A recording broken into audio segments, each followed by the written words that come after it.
The U.S. Navy regularly carries out so-called freedom of navigation operations in disputed waters in the South China Sea, which is currently largely controlled by Beijing. Beijing condemns such acts as provocation and often calls on Washington to stop doing so. A Chinese Weibo social media user published satellite images that allegedly showed the United States aircraft carrier, Ronald Reagan, surrounded by at least 7 Chinese warships.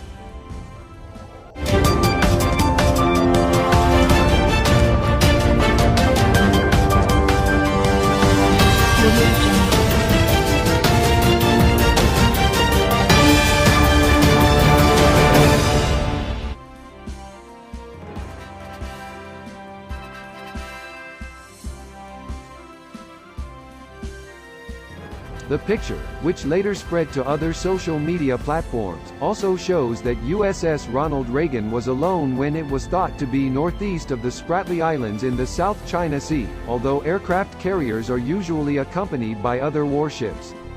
A spokesman for the 7th U.S. Fleet refused to confirm whether the incident actually happened, only saying that the aircraft carrier was carrying out routine operations.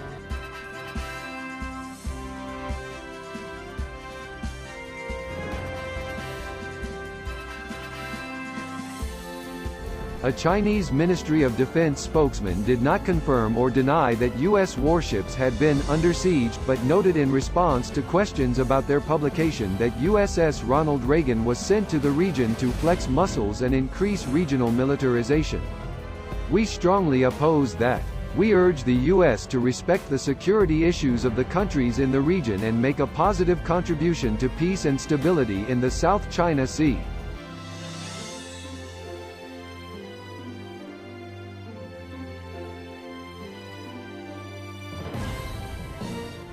The aircraft carrier trip to disputed waters in the South China Sea took place just a few weeks before the 70th anniversary of the Chinese Communist Party.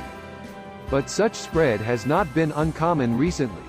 The U.S., sometimes cooperating with its allies, has sent warships on so-called free navigation operations, claiming to protect vital maritime routes currently controlled by China, although several other regional countries claim sovereignty over various islands in South China Sea.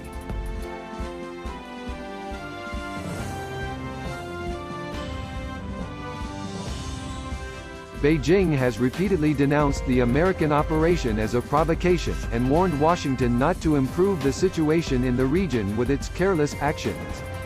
The People's Republic of China (PRC), Taiwan, and a number of ASEAN countries declared their claims to the South China Sea portion, which reportedly contained rich fossil fuel reserves and through which many important sea routes were traversed. The majority of the area is controlled by Beijing, which has increased its military presence there, including by making artificial islands and building military installations there. China insists that all spread is purely defensive.